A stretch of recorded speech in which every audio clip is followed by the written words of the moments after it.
हिंदुस्तान में बैठे हैं आतंकी हमास के समर्थक। अगर मोदी ने नहीं की कार्रवाई तो दूसरा इजराइल बन जाएगा भारत। देश की मुस्लिम यूनिवर्सिटी से उठी ऐसी मांग, पूरा देश हो गया हैरान। एक्टिव हो गई भारत की खुफिया एजेंसी रॉ। उधर दुश्मन हमास पर इजराइल दौड़ा रहा घातक टैंक, इधर फिलिस्तीन के समर्थकों पर योगी चलाएंगे बुलडोजर। इजराइल और हमास के युद्ध के बीच भारत के अंदर बहुत बड़ी साजिश रची जा रही है। अगर समय रहते मोदी सरकार ने एक्शन नहीं लिया तो भारत दूसरा इजराइल बन जाएगा। इजराइल पर हमला करने वाले जिस हमास को पीएम मोदी आतंकी बता चुके हैं, उसके समर्थक भारत के अंदर बैठे हैं। क्या आपने कभी सोचा है कि अगर इजराइल की तरह दुश्मन ने भारत पर भी कभी हमला कर दिया तो उस दौरान हमास के समर्थक भारत के अंदर क्या कर सकते हैं? देश की एक मुस्लिम यूनिवर्सिटी से हमास और फिलिस्तीन के समर्थन में जैसी आवाज उठी, भारत की खुफिया एजेंसी रॉ और आईबी एक्टिव हो गई है। दिल्ली से खुद पीएम मोदी ने योगी आदित्यनाथ के पास फोन मिला दिया है। उधर जब इजराइल हमास के ऊपर अपने 100 से ज्यादा घातक टैंक उतारे हैं, अब यूपी में सीएम योगी हमास के समर्थकों पर बुलडोजर चलाएंगे। हमास और इजराइल के बीच जब से युद्ध शुरू हुआ है, दुनिया दो हिस्सों में बंट गई है। कट्टर मुस्लिम देश हमास का समर्थन कर रहे हैं, वहीं पीएम मोदी ने खुलकर हमास को आतंकी बताकर इजराइल का समर्थन किया है। मोदी के ऐलान के बाद से भारत में बैठे हमास और फिलिस्तीन के समर्थक बिलबिला उठे हैं। उसी बिलबिलाहट का सबूत है तस्वीर, लेकिन जानकर आप हैरान रह जाएंगे कि ये तस्वीर भारत के एक मुस्लिम यूनिवर्सिटी की है। ये वही मुस्लिम यूनिवर्सिटी है जहां जिन्ना की पूजा होती है।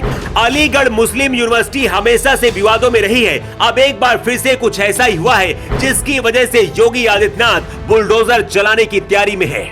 अलीगढ़ मुस्लिम यूनिवर्सिटी में 8 अक्टूबर को हजारों छात्रों ने इजराइल का विरोध किया और फिलिस्तीन के समर्थन में जमकर नारे लगाए। अलीगढ़ मुस्लिम यूनिवर्सिटी के अंदर फिलिस्तीन के समर्थकों ने कैंपस के अंदर प्रदर्शन किया। इस दौरान वी स्टैंड विद फिलिस्तीन के साथ धार्मिक नारे लगाए गए और इसके साथ ही फिलिस्तीन के पोस्टर भी लगाए गए थे। ये तस्वीरें जैसी सोशल मीडिया पर आई, लखनऊ से दिल्ली तक खलबली मच गई। भारत की खुफिया एजेंसी भी एक्टिव हो गई है। सूत्रों का दावा है कि खुद पीएम मोदी ने दिल्ली से योगी आदित्यनाथ के पास फोन मिला दिया है।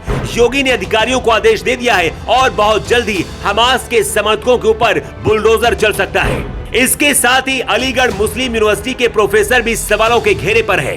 अलीगढ़ मुस्लिम यूनिवर्सिटी ही नहीं बल्कि केरल से लेकर कश्मीर तक भारत के अंदर ही हमास और फिलिस्तीन का समर्थन करने वाले सोशल मीडिया पर कैंपेन चला रहे। मतलब भारत के अंदर आतंकियों का समर्थन करने वाले ये लोग खुलकर सामने आ गए हैं। इन लोगों में भारत में बैन आतंकी संगठन पीएफआई के लोग भी शामिल हैं। अगर मोदी सरकार ने समय रहते इन लोगों को चुन चुन कर कार्रवाई नहीं की तो भारत को भी एक दिन ये इजराइल बना देंगे। सोचिए, जिस तरह से हमास ने इजराइल पर हमला किया, अगर भारत के ऊपर भी किसी देश ने हमला किया तो फिलिस्तीन का समर्थन करने वाले ये लोग भारत के दुश्मन के साथ ही जाकर खड़े हो जाएंगे। हमास और फिलिस्तीनी क्योंकि मुस्लिम हैं, इसलिए पूरी दुनिया के मुस्लिम देश भी हमास का समर्थन कर रहे हैं। लेकिन भारत, अमेरिका और ब्रिटेन के साथ ही फ्रांस और रूस जैसे देश इजराइल का साथ दे रहे हैं। वैसे भारत अपने दुश्मनों को खत्म करने के लिए सक्षम है, लेकिन देश की रक्षा करने के लिए जरूरी है कि ऐसे लोगों का इलाज समय रहते हो जाना चाहिए। इससे ज्यादा और क्या खतरनाक हो सकता है कि अलीगढ़ मुस्लिम यूनिवर्सिटी में भी ऐसी गतिविधियां हो रही हैं। यहाँ पहले भी आतंकी गतिविधियां और जिन्ना की पूजा करने के आरोप लग चुके हैं। अब एक बार फिर से मुस्लिम संगठन हमास का समर्थन यहाँ से किया जा रहा है। भारत के अंदर हमास का समर्थन करने वाले लोगों को कैसी सजा मिलनी चाहिए, अपनी राय आप कमेंट बॉक्स पर लिखकर जरूर बताएं।